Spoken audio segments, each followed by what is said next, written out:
5,960 pounds of 263 Bunkhouse Super Slide Coleman Lantern Series coming in on trade here at Haylett RV. They swapped up, interestingly, into a big Wolfpack fifth wheel. And I tell you, this is an interesting camper. It's kind of had me standing back a little bit going, huh? Because for the most part, it's a simple series entry-level camper. But it has this one thing that I was like, what? It has a full-on auto leveling system on it. I am not a Aspen Trail, or as it's also known here, the Coleman travel trailer dealer, so I'm not inherently familiar with their options list, but evidently they will let you take a simple camper and go a little crazy with it. That being said, pretty cool. You get an auto leveling system on here. I also noticed a big Max Air vent cover above that fan. There's a camera on the back here, and what I didn't notice was damage, leaks, and problems.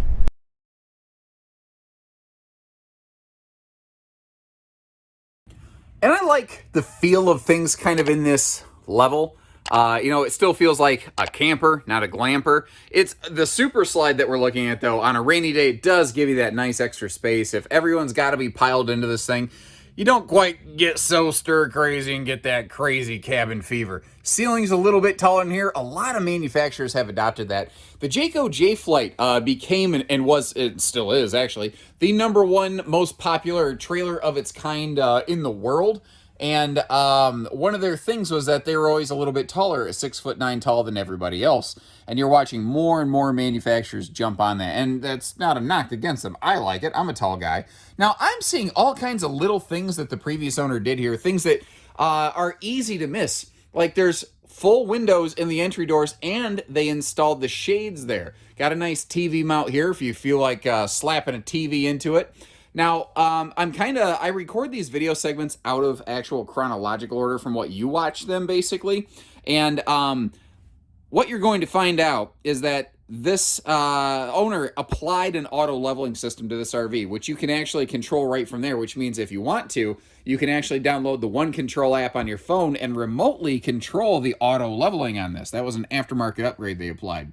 Sealed edge countertop there in the kitchen. The rest of the stuff is T-molded, by the way, just for clarity. I don't want to give you half a truth. I don't like that. I don't want to smoke screen you. Looks like they added a stovetop cover there. Like I said, a bunch of little things, and then again, that big thing, the auto leveling system. I see the camera on the back that they applied to it. They put some big dollar stuff into this, and then a bunch of small stuff. This is you're going to get this at a used price tag with some serious stuff added to it. Now, note too, there's 2 curtains right here. There's a left and a right curtain, because what that can let you do is kind of control the top and the bottom privacy separately, so everybody's not fighting over it. You got the open air, well, half open air ladder wall. Bunks are rated for about 300 pounds a piece, according to that sticker that I'm looking at. And before we jump back into the bathroom, let's take a look at our kitchen storage. And this is going to operate, I think, either as a pantry or potentially as like dresser space, since this is right next to the bunks. You got to kind of budget how you're going to use all that space up there. I don't see the oven might have been used a few times. The stove was certainly used. The microwave looks brand new, factory fresh. I'll flash you past that in just a second. I like that big wastebasket space down there, by the way. Big pots and pans area as well. You can get to it from the back side of that countertop behind the sink too, so you don't got to you don't got to shove your kids in there and then pull them out by their feet. Accidentally pull off their jammy pants. I remember one time we got locked out of my house. We had one window that was unlocked, so my parents tossed me through the window right onto a cactus that we had below that window. That sucked. That's a true story, by the way. When you see people do the stupid stunts where they jump onto a giant cactus, I cannot even imagine how bad that is when the little needles on that tiny cactus, because it wasn't a big giant thing, it was just a little household thing. Why am I telling you a personal story about my cactus? You don't care. Let's look at the camper. I'm sorry. So, enough about me and my cactus adventures in crazy town here. But direct entry bathroom door. If you've never had one, you don't realize how much dirty foot traffic that keeps out of the camper. Notice again that privacy shade installed in there. And this shower curtain's a little interesting. You see this little rod right here. What this can do is you can kind of push it inwards into the shower to get it out of the way during the day. And then you can push it outwards when you're in the shower to give you some more elbow room, which is nice. Upgraded shower head over here. Probably something going to give you a little more high pressure. RV shower heads are not known for giving you the best pressurization. And I don't think this is factory. I think this is yet another aftermarket upgrade here. That bigger vent fan here in the bathroom that no one's going to complain about. Which includes that handy remote control, by the way. So even the kiddos can operate that. They don't have to be super darn tall or anything of that nature. Just giving you a look at the little kind of corner pedestal sink mirror. And it is an actual medicine cabinet. It's simple, but, you know, it's a medicine cabinet. It's better than just a mirror glued on the wall, in my opinion.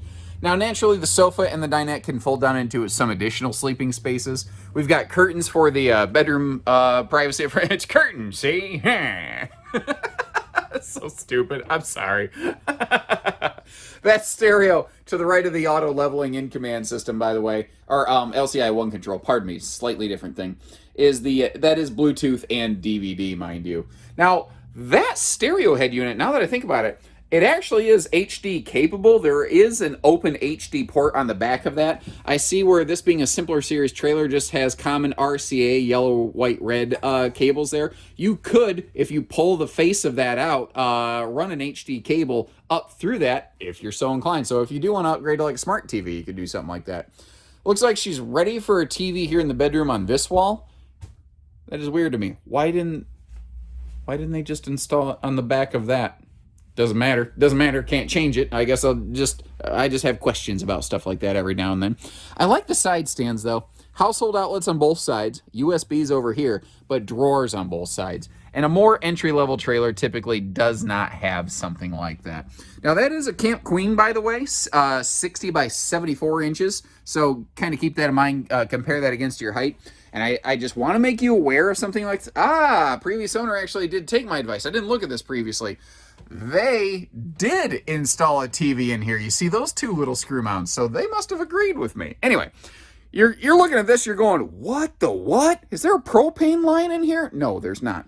Remember that they added an automatic leveling system? That is just basically almost like conduit. It's a guide to protect the wiring to get up to that LCI 1 control panel that was not there when this was originally built. Now, as we saw inside, we've got that direct entry bathroom door right there, but a neat little thing. This is smart. The outside shower location right here. So if you want to, you could have that outside shower to kind of like clean your feet off or clean off the kids' feet before you send them inside, either to use the potty or to get cleaned up and ready for dinner or bedtime. It always boggles my mind how few manufacturers actually place that, I think, intelligently, but that's just one opinion. You ask 100 different people, you're going to get 100 different opinions, of course. Remember, again, you do have that nice roof vent cover up top. I want to give you some kind of look across the roof line here. Since this one doesn't have a ladder, I can't exactly just climb up the back side of it, but overall, roof stuff looked fine. Just needs a little seasonal cleaning, but I don't see again, nothing up there to be concerned about, and everything I can see from ground level looks really good here. What was I going to talk about up here? Up front, we've got that simple little side mount solar prep plug right here. And something I noticed at the time of this filming, I think the folks are still taking possession of their new RV. There's just a whole slew of stuff in here. I do believe their intention is to take most of that with them. What I'm really wanting to show you is not, presume that this stuff is not included, okay? What I want to show you is just how big this space in here is. And if after this filming, if you need some pictures of that cleaned out, wide open, give our team members a call. We'll hop out, grab a picture off the phone, text it over to you. No big deal, you know, stuff like that's pretty simple and easy. Okay, so when we had our little video cut right there, I actually had a chance. I saw the previous owner of this RV, so I jumped over and said, hey, tell me about the auto leveling on this. And that was a complete aftermarket thing that he had installed. That is probably a $4,000 to $5,000 job. I don't know. I know that when we've quoted things like that for folks aftermarket, it can run up in that range. So that's a massive dollar item applied to this RV right here. Probably representative of 20 to 25% of the cost of the total RV now just in the auto leveling system. I mean, that's a pretty nice used market find right there. So if that looks like the right one for you and that auto leveling system seems like the right thing, Mark's like, oh no, get me out of the camera. Give our team here a call at Haylett RV. We'd be happy to get you camping. Whether you need hitching, whether you need finance, you got a trade just like these folks did, we'll get you rolling. All we need to know is what you need to get going, and we'll make it happen. So take care, stay safe, have fun, and happy Haylett camping, everyone.